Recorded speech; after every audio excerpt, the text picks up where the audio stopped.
Okay, well, hello, and thank you for joining me. I'm Jennifer Smith, your favorite or friendly neighborhood naturopath. I'm not a medical doctor, and this information has not been evaluated by the FDA. Therefore, it is not intended to cure, treat, prevent, or diagnose any disease. This is for general educational purposes only. So please speak with your healthcare practitioner for advice specific to your unique condition.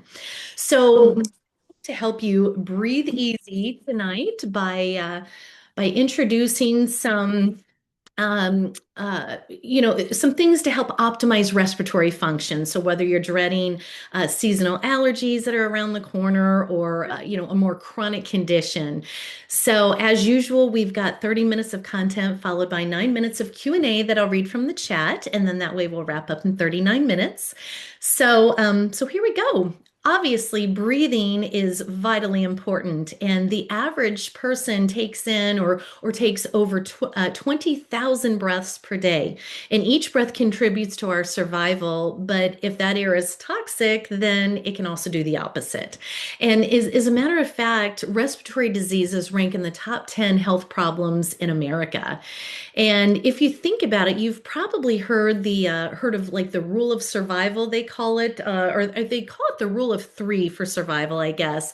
And so you can go for 3 weeks without food, 3 days without water, but only 3 minutes without air. So it's so crucial.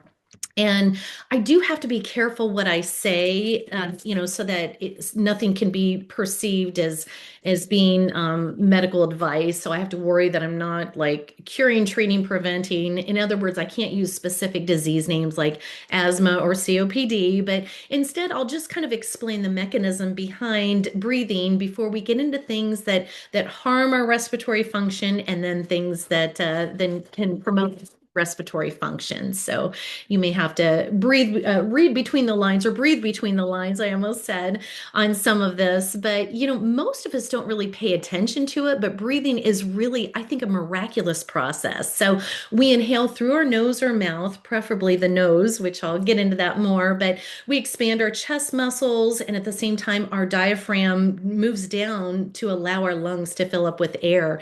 And our lungs are filled with these tiny little sacs called alveoli, and there's a gaseous exchange that occurs then. So it allows when we breathe in, the alveoli allow oxygen to be transported to every single cell within the body, and then it also allows us to exchange carbon dioxide, that's then exhaled.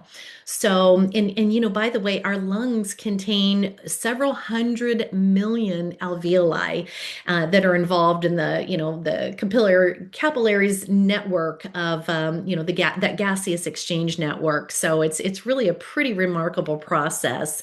And in this function, again, it occurs over 20,000 times per day, but, we don't really give it a second thought. It occurs automatically. So we don't really think much of it until there's a problem. So I'm going to go over what can cause or contribute to respiratory problems, and then we'll go over some things that obviously help. And you might imagine there are a lot of the usual suspects that I often talk about in here. So not a whole lot of new material necessarily. I always say those usual suspects. So among them would be certain pharmaceutical drugs. And so that would be like certain blood pressure meds, ACE inhibitors like lisinopril. You can look on the package insert of that, the side effects, and you'll see COPD and suppressed immune function, or I'm sorry, respiratory function there. Also, immunosuppressant drugs like methotrexate. That's kind of common for causing impaired respiratory function. Certain antibiotics, Cipro is one that comes to mind. Cipro causes so many health problems, but poor respiratory function is one of them. Also NSAIDs. So as a matter of fact, there's a condition called AIRD. It's AERD, and what that stands for is aspirin exacerbated respiratory disease. AIRD. Anyway, in a lot of psychotropic meds, especially like antidepressants, can suppress the respiratory system, and also statin drugs. So those are really some of the main ones that are known to cause, respiratory distress or other respiratory health problems. Certain vaccines as well, especially the COVID shots, flu shots, and then also RSV shots. How ironic. So, again, always ask for the package insert. It's when it comes to vaccines, it's I don't know, yeah, about the size of a credit card, I guess, most of them, and then you open it up and they're very large. But look over that before you do anything like that to yourself. And then also, obviously, pollution. We all know that, but what we don't always tend to think of is that our indoor air is now in most homes is about 5 to 10 times more toxic than the outdoor air. And a lot of things contribute to that. Things that you probably don't even think of, such as paint, paint on the wall, house paint, off gases for, several years, depending upon the type of paint you get. Even things like home furnishings, because most of our furniture nowadays, the newer furniture is not solid wood. It's that cheap pressed particle board, a lot of it that we assemble ourselves.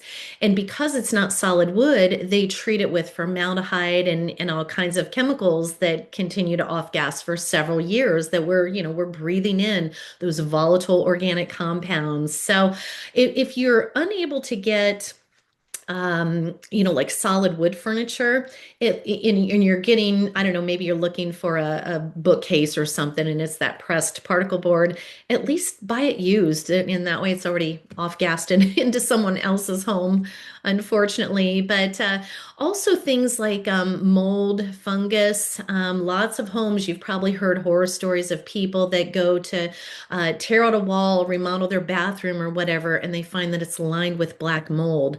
I've had people come to me before they went to change out their air filter in there, or something about what is it, the air carrier, I guess. I've had people show me pictures where the whole thing was covered with black mold, and that's disastrous for respiratory health.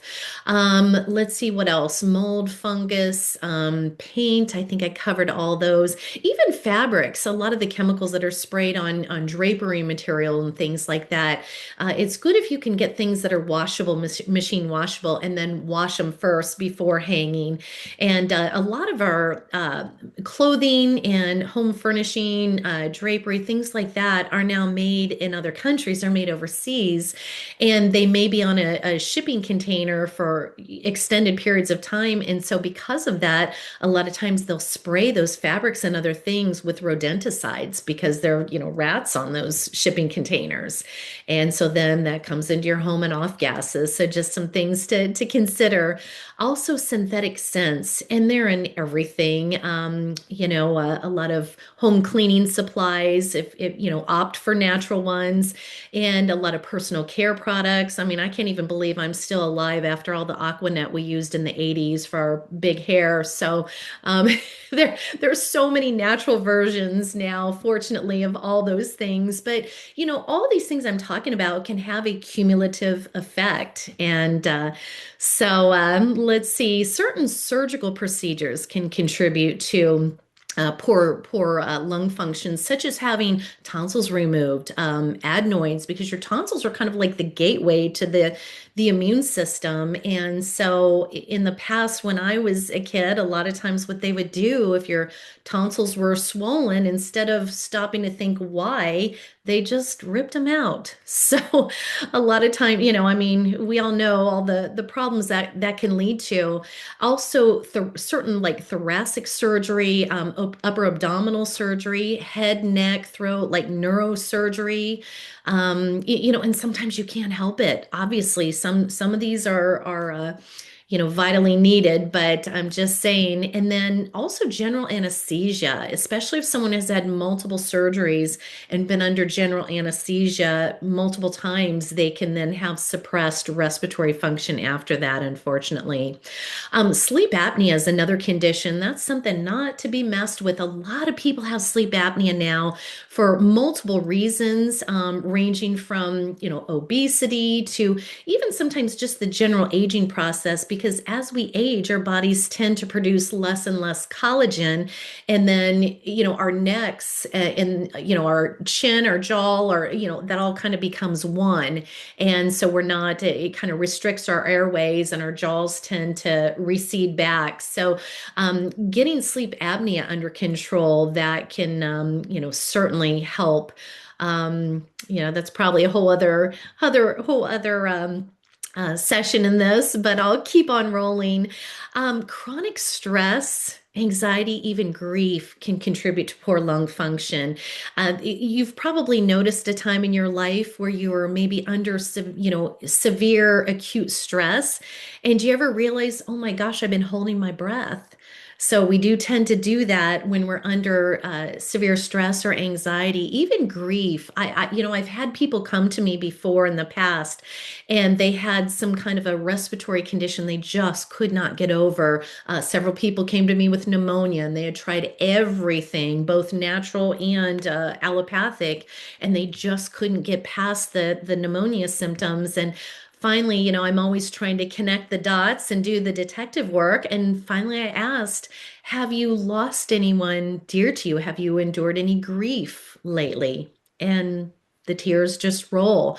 So we tend to hold different emotions in different body parts. And so we tend to hold the emotion of grief in our lungs.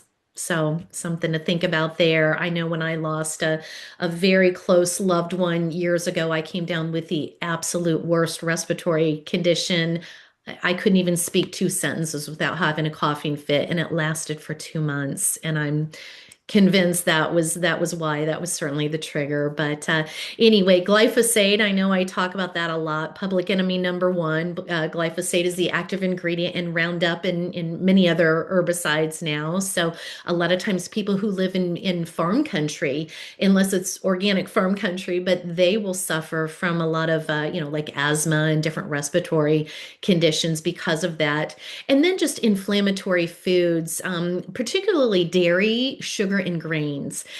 Dairy, especially if it's pasteurized A1 dairy, which most of it is very produces a lot of mucus. So if you are going to consume dairy, maybe consider raw, unpasteurized like goat's milk, things like that.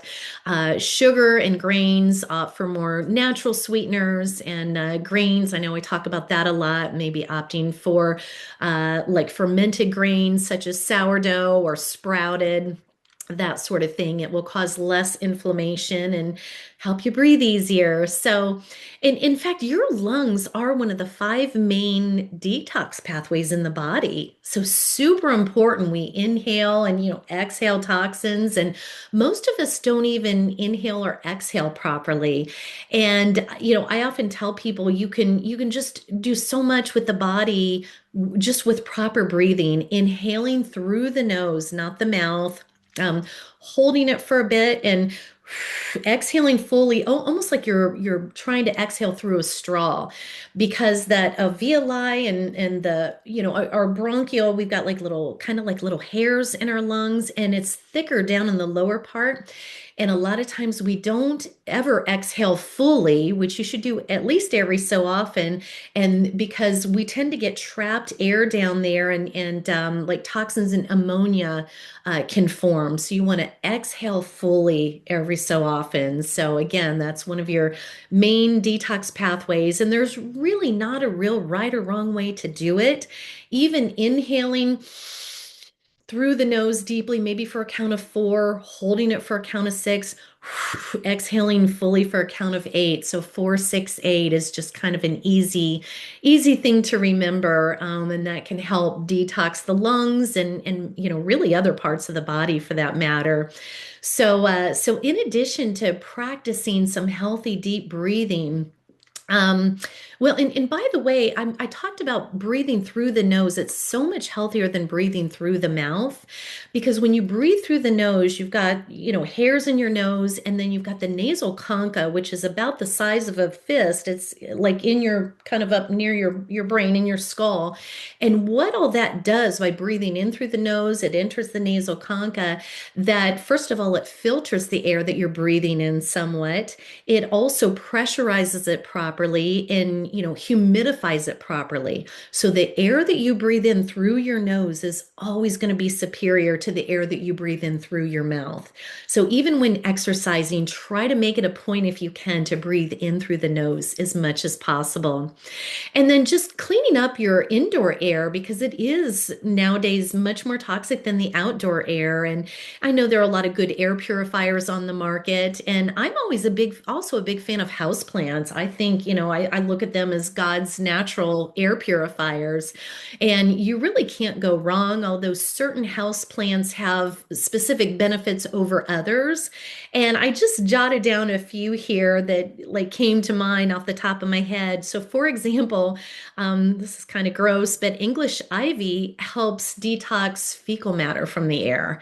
And you don't think you have fecal matter in the air. Well, every time you flush the toilet or if you have pets, I mean, trust me, you have, walking in from outside, we do have fecal matter in the air. So English ivy is a good one. Pothos, golden pothos, it's that it's like the quintessential house plant. If you don't know what I'm talking about, they're kind of trailing the longer you have them, and there's variegated and regular. But pothos has the ability to help detox formaldehyde and carbon monoxide from your indoor air. So houseplants not only look great, but they're actually quite therapeutic. Boston fern can also help detox formaldehyde from your indoor air. And then the snake plant, I know those have been quite popular over the last few years. It's also known as mother-in-law's tongue, and they kind of stand up high, they're kind of pointy, and it really is pretty miraculous. What it does is it sucks in carbon dioxide and releases oxygen at night. So it's a particularly good plant to have in your bedroom, the snake plant. I just thought that was fascinating that it does that. So houseplants can be great for helping to clean up your indoor air. Also replacing your home cleaning supplies, anything, toxic, anything that has a TV commercial basically is going to be toxic. And I don't know why in America we tend to equate like toxic strong scents with cleanliness, and it couldn't be farther from the truth. You can clean your whole house with water and vinegar, with a lot of essential oil based products. There are all kinds of clean supplies out there that you can get, and also um, uh, gosh, what am I thinking of? Like personal care products, let's say. So replacing that nasty old Aquanet, I don't even know if they make that stuff anymore, but you can certainly buy natural versions of shampoo, hairspray, deodorant, soaps, all those things. You can find natural versions of that aren't petrochemical based and don't have the petrochemical based synthetic scents that contribute to all kinds of lung functions. Diffusing essential oils, real essential oils, by the way, in your home versus like those plugins and things. And when I say real essential oils, you can get some very high quality therapeutic essential oils now. I wouldn't look to places like Walmart or Walgreens for them, though. You can get them some online, and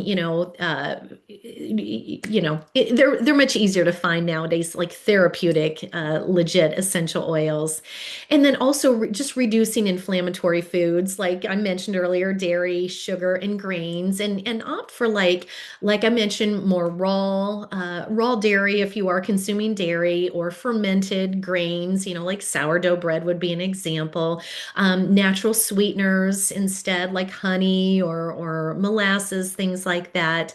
And then incorporating foods that are rich in vitamin C. Again, vitamin C is such an unsung hero. Quercetin, bromelain, bromelain's especially good for respiratory function. So, for example, pineapple contains vitamin C. I think it also contains quercetin and bromelain. Something else that's rich in quercetin would be onions. Onions are rich in quercetin, which is very good for lung function. Let's see, horseradish, uh, foods that contain sulforaphane. So, like those sulfuric compounds, like broccoli, cauliflower, garlic. Those are some examples. So, those kind of foods. And let's see what else. I think maybe I've covered. Oh, ginger is another great one for respiratory function. In fact, you can make like your own drink, your own tonic, I guess, and you can put things in like fresh lemon juice, raw honey, manuka honey, even better. You can put in some thyme, even like dried thyme or oregano from your spice cabinet. And speaking of thyme and oregano, if you get them in the essential oil form, even better. Incredible for lung health. But they're very hot or caustic oils, so I would definitely recommend placing those essential oils, oregano or thyme, in a capsule in a veggie cap. But again, I do have to be careful of any supplements or anything that I recommend because some of them can interact with pharmaceutical drugs. So these are just some things to consider. Please don't take them as recommendations. I always have to try to remind myself of that. And just replacing or considering replacing some of the drugs that I mentioned earlier, the pharmaceutical drugs that can contribute to poor respiratory function, consider replacing them with natural versions. So like I mentioned, garlic is considered nature's antibiotic, manuka honey, nature's antibiotic, oregano, thyme, natural antibiotics.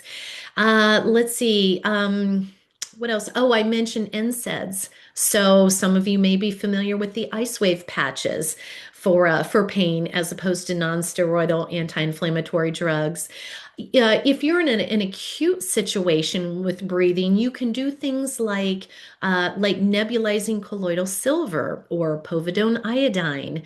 And if you're familiar with those, so you can get little like battery powered portable nebulizers. And instead of filling them with albuterol, I guess you would call it, you can instead fill it with something like colloidal silver and nebulize that. So, and again, that's for like more of an acute situation. You can even make your own homemade Vicks Vapor Rub because years ago, Vicks Vapor Rub used to be very therapeutic, but now it's a whole different formula than it used to be. So now the rub itself is petrochemical based, and then the beneficial compounds, the essential oils, whatever you call it in there, like the eucalyptus and peppermint and all that, it's all synthetic. So you can just make your own. You can take coconut oil and put a couple drops of maybe eucalyptus and peppermint essential oil. You can use cardamom. There's so many options.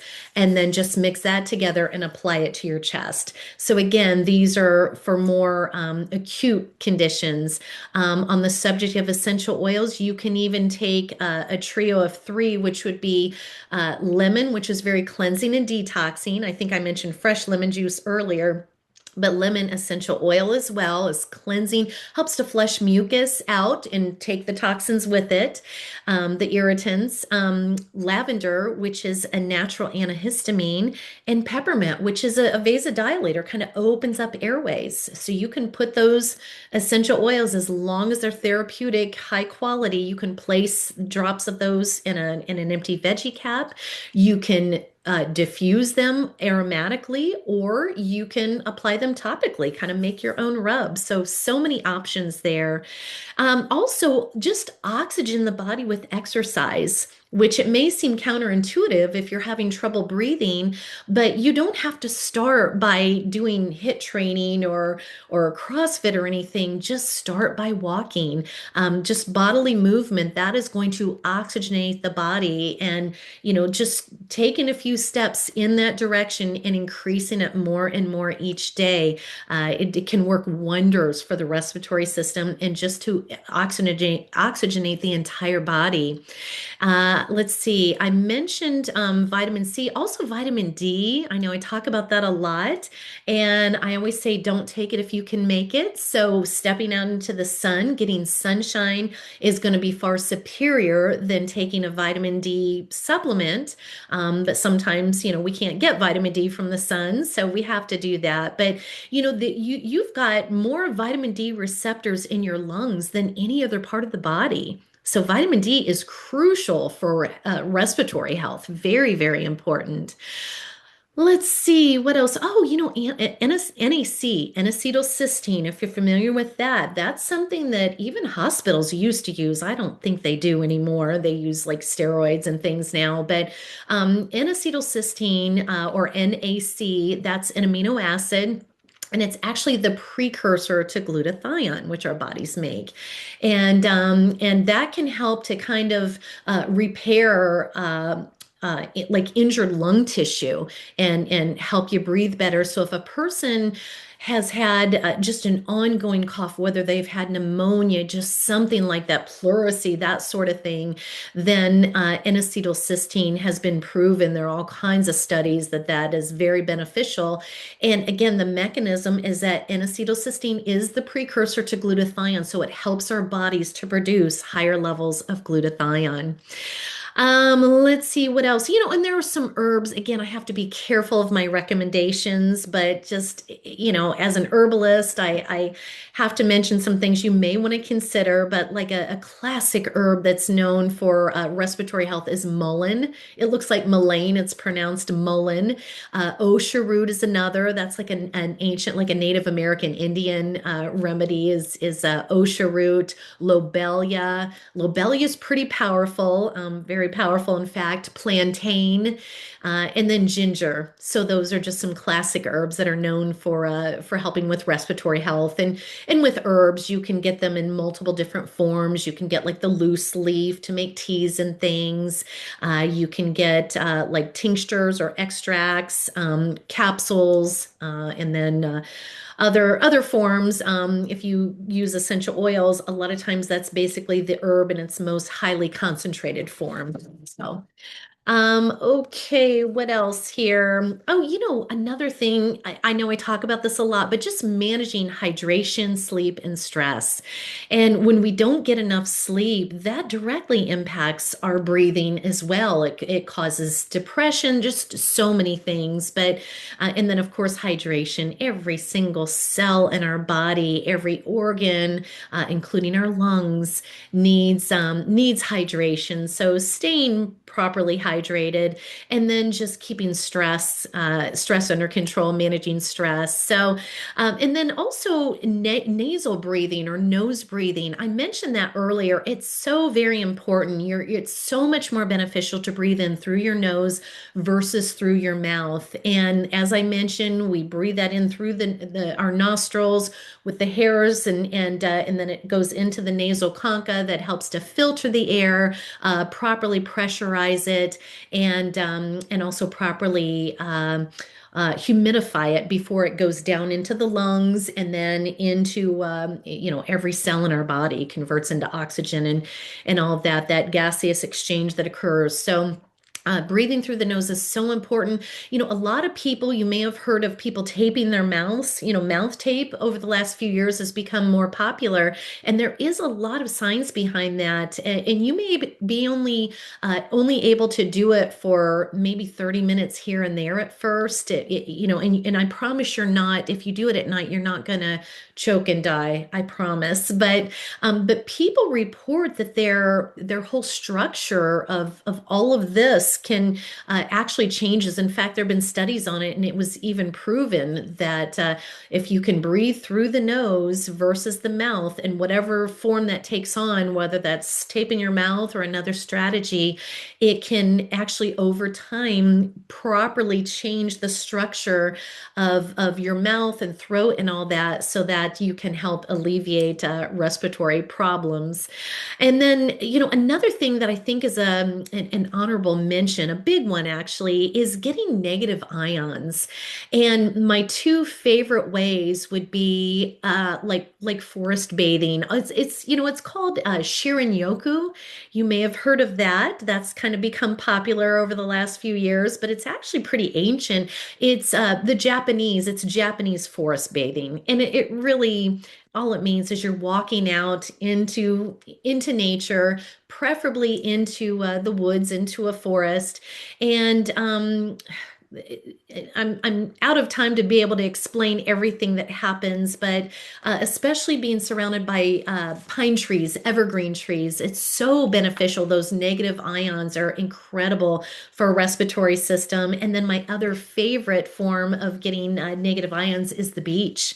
When we just take a walk on the beach, that exchange of the movement, the air, the negative ions, it's so valuable to your lung function. So, anyway, before I get into the final segment of this, I just wanted to go over some things that harm respiratory health and some things that help. But I always love to talk about patches, and because it's the most incredible thing I've ever discovered. So, with that being said, if you are new to this call, what we're talking about is a wearable form of phototherapy. And you can see I'm wearing one of those patches right now. So rather than standing in front of or inside of a phototherapy machine, these patches are tapping into your own body as the power source. And they all look alike. The company LifeWave makes 10 different patches. And what they are, I mentioned they're a form of wearable phototherapy. So there's a crystal lattice structure on the inside that serves as think of it as almost like a little mirror, and it you place the patch on your body or within a few inches of your body for that matter, and it reflects back wavelengths of light that we all naturally emit as mammals. So every single one of you is emitting infrared light from your body, from your cells right now as we speak. And so these patches are just reflecting back specific wavelengths of light to produce these beneficial effects in the body. And because the patches are non-transdermal, that means that there are no drug interactions. So I don't have to be concerned with that when I'm talking patches. And, I personally had never even heard of a non-transdermal patch before this. I'd heard of transdermal patches, such as the nicotine patch or the birth control patch, things like that.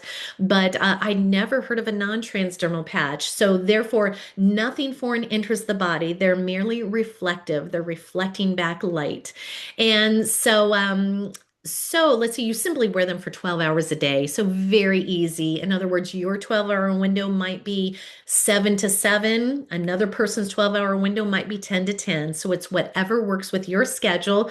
You wear them for 12 hours a day while you're fully hydrated. So while you could argue that there are multiple patches that LifeWave produces that could be beneficial to the respiratory system and healthy respiratory function, I'm really going to focus on just two of them.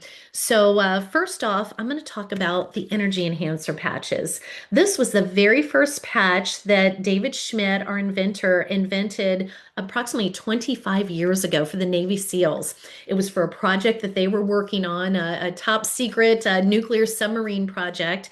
And he was asked by the Department of Defense to contribute to the project because just due to the nature of it, the SEALs were having to work excruciatingly long 30, 40, 50 hour long shifts. And so they were having to take amphetamines, caffeine, whatever they could to help them stay awake and alert during those long, grueling shifts. And so David got into the lab and he invented the energy enhancer. And this is a unique two patch system, unlike the other patches. And you'll notice that one of the patches is white in the center like the others, but the other patch is tan. And while most of the patches LifeWave makes elevate peptides in the body, naturally occurring peptides, the energy enhancer patches work with the polarity of your body, because half your body carries a positive charge. So this patch is the positive patch, and half of your body carries a negative charge. Therefore, we wear the white patch on the right side of the body and the tan patch on the left side of the body. And you can see I'm wearing energy enhancer. I'm trying not to get too revealing here, but I've got energy enhancers kind of over my lungs today. And so you're probably wondering why. Well, the energy enhancer, what they were produced for, what they were invented for, is to reflect back wavelengths of light into the body that caused our mitochondria, which is the powerhouse of our cells, to produce higher levels of ATP. Well, what is ATP? That's it's our cellular fuel that our bodies use, and it stimulates the mitochondria's ability to produce more ATP. And when you elevate ATP, which also happens when we're exercising, by the way, that signals the body to increase breathing rate and depth. And so we expel more CO2, more carbon dioxide, and we take in more oxygen with energy enhancers. And so, in fact, a lot of marathon runners use energy enhancers. In fact, just a lot of professional athletes, professional and non-professional, will wear the energy enhancer patches for that very reason. So not only can they give you clean energy, but they have a direct impact on our respiratory function, a positive impact, I should say. And another side benefit, there are multiple side benefits to all of these patches. No side effects, but many side benefits. But another side benefit to the energy enhancer is that it helps to move the lymphatic system, which I talk about a lot. And it also helps you to burn around 300 to 500 additional calories per day. So I love the energy enhancers. There are multiple placement recommendations that you can use on the body. Again, I'm wearing mine on the lung points today. A lot of times I'll wear them, again, white on right, tan on left. So sometimes I'll wear them right there, just a few inches above the wrist. You can wear them on the bottoms of your feet, on your calves, multiple options. So the energy enhancer is one that can directly affect and directly benefit your respiratory function. And then the other one that, of course, I have to mention is our flagship foundational patch, X39. And X39, again, they all pretty much look alike, but X39 does so much for the body. It elevates the naturally occurring GHK copper peptide in the body, which resets over 4,000 genes to a younger, healthier state. And in the process of that, reactivates your stem cells, which are kind of the holy grail for healing, repair, and regeneration. And so your stem cells tend to rise in tandem with that GHK copper peptide. And, we're talking pluripotent stem cells here with this, which your pluripotent stem cells have the ability to differentiate and repair whatever is needed most in the body first. And so those stem cells can become brain cells, heart cells, eye cells, kidney cells, whatever your body needs, liver cells, lung cells. And if I had to choose three areas that your stem cells through the elevation of GHK copper peptide with X39, if I had to choose three areas that it tends to benefit the most, that would be, or three organs, I should say, that would be the lungs, the heart, and the brain. And so X39 has a direct beneficial impact on the lungs, on the respiratory system. And, among other things, it helps to stimulate collagen production. And I always say, don't take it if you can make it. So one of the many side benefits of X39 is you're going to naturally produce more of your own collagen rather than taking beef collagen or whatever in supplement form. And if you recall, I mentioned that contributes to sleep apnea, snoring, because as we age, our collagen levels decline. So X39 can help elevate that a little bit and help breathing. Also, one of the many side benefits of X39 is that it increases our endogenous levels of glutathione. Well, I mentioned glutathione earlier as well. NAC, N-acetylcysteine, is the precursor to collagen. Or I'm sorry, to glutathione. And so that's another benefit here with X39. It helps us to produce higher levels of glutathione, and glutathione directly benefits the lungs. It helps protect the lungs from oxidative stress and inflammation. So yeah, just by elevating your pluripotent stem cell activity helps you to repair and regenerate. And the lungs are certainly one of the most areas that in our bodies that are benefited by the X39 patch by elevating that GHK copper peptide and stem cells, and then all those other side benefits that I mentioned. So, before I start reading questions from the chat, I guess I've gone over a little bit, but I always like to remind people to please, if someone else invited you to this call, please get back with them uh, to help you. First of all, thank them for inviting you here because that means they care about you. And if you would like to purchase LifeWave's miraculous stem cell activating patches or otherwise, most likely that person can help you out and help get the right patches, whatever are the right ones for you, and help you get the best pricing on an authentic product, not a fake product that are being sold online nowadays. You have to watch out for that. A lot of counterfeit products out there. So I'll see if there are some questions here in the chat and get to those. So let's see here. Is excess visceral fat expelled from our bodies via respiratory? Oh, if it is it expelled through respiratory? That's a good question. I mean, when you exhale, as I mentioned, your lungs are one of your five main detox pathways, your five main channels of elimination. So when we're exhaling, if you're inhaling and exhaling properly, you can definitely detox. But it probably can. I mean, I know that it can contribute to weight loss, deep breathing. So, of course, why wouldn't it help with visceral fat? And when you've got a lot of visceral fat through the midsection around your vital organs, that's also around your lungs. So, that is a really good point there. Yeah, thank you for typing that in there. Does breathing through the nose provide more oxygen quickly and more directly to the brain rather than through the bloodstream? Absolutely. Again, it's going up into the nasal concha, which is so important. You're always going to be better off breathing through your nose versus breathing through your mouth. So it has beneficial not just to the lungs, but especially to the brain. In fact, your nose is considered the doorway to your brain, really. And when we're breathing in toxic chemicals and things like that, they are going straight to your brain. So yeah, nose breathing is very beneficial. How soon do the energy enhancers begin to work? Shall we put them on at a certain time before exercise? The one thing about these patches, they go to work from the moment you place them on your body, really, regardless of whether or not you think that you feel them. So they do go to work right away. And I just like to wear them for 12 hours a day, just as directed. And I guess the reason for that is because they all, as I mentioned, none of them have any side effects, but they all have plenty of side benefits.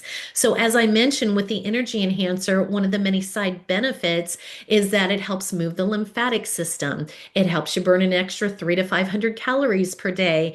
But then also with the energy enhancer, especially being on the lungs, we tend to think of them as just using them for when we need more energy. But keep in mind, this is cellular energy. This is clean energy through the mitochondria. So it's not like taking a stimulant. It's not like drinking coffee. So if you're concerned that they'll give you too much energy when you don't need it, maybe if you're sitting in church or something like that, and you don't want to be all energetic, don't worry about that. It's not going to do that to you. It's just going to deliver clean energy through the mitochondria. And in fact, being in church can be a great place to where the energy enhancers because while you're sitting, your lymphatic system is not moving, but the energy enhancers can help move the lymphatic system even while you're sitting, which is why I always recommend them on long trips, planes, trains, and automobiles. You may not think you need energy when you're traveling, but you're sitting for long periods of time. And so your lymphatic system is only moving when you're moving. So unless you're wearing energy enhancers. Is it much better to wear a patch on the right hand instead of the left? Okay, so it really depends on which patch, but in most cases, almost all of the patch placement recommendations for almost all of the patches are either on the center of the body or on the right side of the body.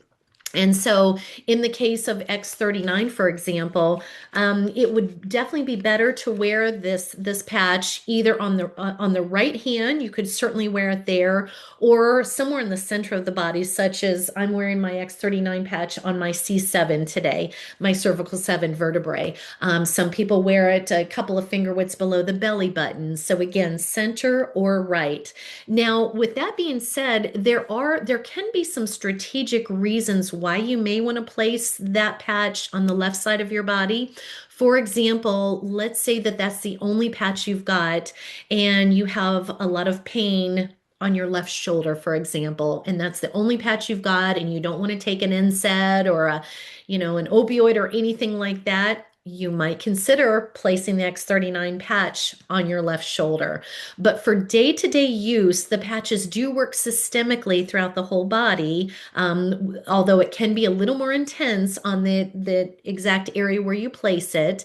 And so for that reason, that's why it's often recommended on the center of the body, C7 or CV6 below the belly button, because there are nice nerve bundles in those areas. And, so that's a good way to help it go to work systemically throughout the body. But we also say, you can patch the point of pain. So if your right hand hurts, you can certainly wear it there, or if that's just your placement option that you've chosen. But if your left hand hurts, you can place it there. Certainly, you really can't go wrong. It's just the placement recommendations are just simply recommendations and just that, nothing more than that in most cases. There is one exception to that, and that would probably be SP6. And that's a left side of the body patch, but exclusively left side. But I hope I answered that. I know I kind of went around the barn to get to the house or whatever in answering that, but you can certainly patch the point of pain if your left hand is bothering you. So, okay, I have gone over. I still struggle to get the timing right, but I'm working on it, and I appreciate you all bearing with me here. So, thank you all for joining me tonight. And I hope this helps a little bit just to consider some of the things that contribute to poor respiratory function and the things that help to avoid it or improve respiratory function. There are so many things that we can do to just kind of give ourselves a respiratory reset.